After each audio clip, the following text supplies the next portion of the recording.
Are you aware of public reporting that the net worth of the Trump family, meaning President Trump and his immediate family members, has gone up by $1.4 billion since he took office a little over a year ago? I want to thank you, Mr. Chairman, for being here. And while I appreciate that you think this administration has done right by American farmers, let me tell you that our farmers are struggling like never before, in a large part due to policies that this administration has championed.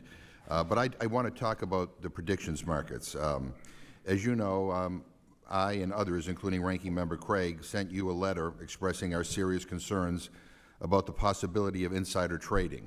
And I'll get to that in a moment, but I just want to ask a couple of basic questions here.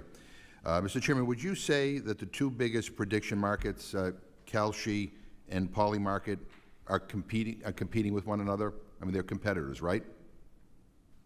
I believe all market participants are in competition. So I take it as a yes.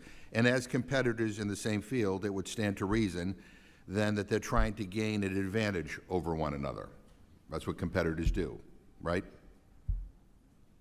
That's what competition is, yes. Yeah. So, Mr. Chairman, are you aware that President Trump's son, Donald Trump Jr., has been hired as an advisor for both Kalshi and Polymarket, two competing companies?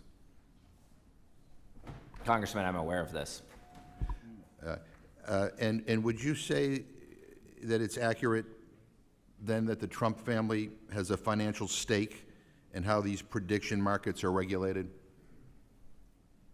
Congressman, I believe this hypothetical that you're trying to engage in is a political exercise. I don't know how this is hypothetical. The president's son is, involved with both of these companies. I mean, he makes a lot of money for it, but of course they have a financial interest in all of this. I mean, the president's son is on the board of both multi-billion-dollar prediction market companies. So it seems to me like the only reason two competing companies hired the same person is because they think he must be really, really, really valuable. I mean, and I wonder why they would think that, right? I mean, but, Mr. Selig, has anybody in the White House ever asked or insinuated that you should drop the CFTC's probe into Polymarket? Congressman, we treat all market participants alike. We do not pick winners and losers or engage in favoritism or bring politics into any of these matters. We take them very seriously, and I think it's insulting that you're insinuating that we would play I'm worried because games. It smells like corruption. I'll be honest with you. Mr. Selig, back to something you said about prediction markets and going after insider trading. You said in your testimony just now that anyone who engages in fraud, manipulation, or insider trading in any of our markets will face the full force of the law. And just before 7 a.m. on Monday, March 23rd, someone placed roughly $500 million in oil and equities future trades, betting that oil prices would plummet and the market would rally.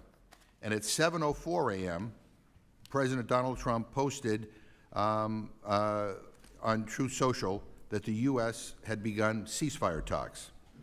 Now, whoever placed that bet knew what the president was about to post. And made a lot of money off of that, Are you, Mr. Selig, you and I both know that the odds of that bet is like 1 billion to 1. And I have one example after another of similar bets. There was no public information about ceasefire talks. These are decisions that are made in the White House at the highest levels, decisions that very, very, very few people know about until the president posts them. So yes or no, Mr. Selig, do you think the president's top staff would have that knowledge about a ceasefire? Congressman, as I said in my opening statement, we have a zero-tolerance policy when it comes to fraud, abusive trading practices, and manipulation, and anyone who engages in that behavior will face the full force of the law. Do you think the president's family would have knowledge of that? Like, what about Donald Trump Jr.? Do you think he would have known that maybe an announcement of a ceasefire was coming?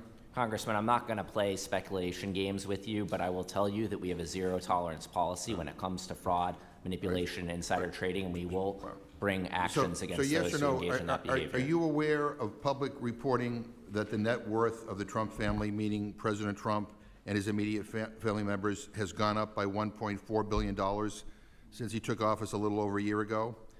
Because it has. And I believe that this president is using public power for private profit. And I think he and his family are lining their pockets with insider information. And I think Donald Trump Jr. is trading his access for money. And I think it's the definition of corruption. And I think that your actions to deregulate this market are helping them do it. And I think it is wrong. I think it is wrong. And I think it's something that this committee needs to pay much more attention to. With that, I yield back my time.